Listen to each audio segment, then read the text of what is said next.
Aujourd'hui je vous fais un tuto qui n'en est pas vraiment un. En fait, je voudrais vous montrer comment je recycle mon papier.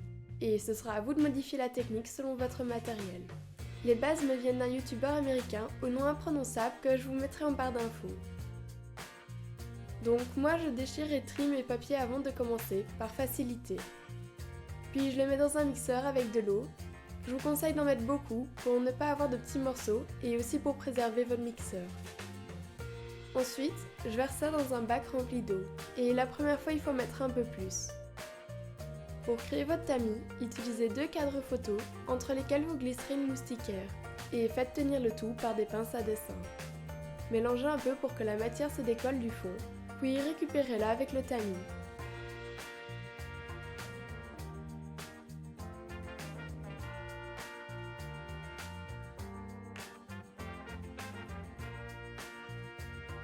Détachez les pinces et laissez la feuille sécher sur le moustiquaire.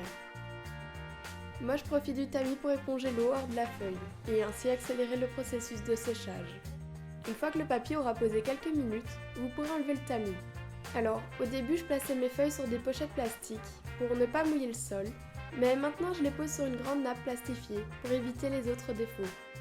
Puis après je touche plus rien pendant quelques jours, le temps que les feuilles soient complètement sèches. Et après, je les repasse à basse température. J'ai testé une première fois à Noël et j'ai aussi passé 2 journées à faire ça à Pâques. Du coup maintenant je commence à prendre la main et à avoir un peu de roulement, mais c'est parfois compliqué d'avoir des pages entières sans trous ou défauts. Mais ça montre aussi le côté artisanal.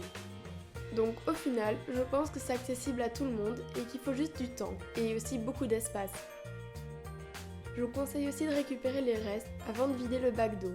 L'eau sera plus propre et vous pourrez aussi garder la matière pour une prochaine fois.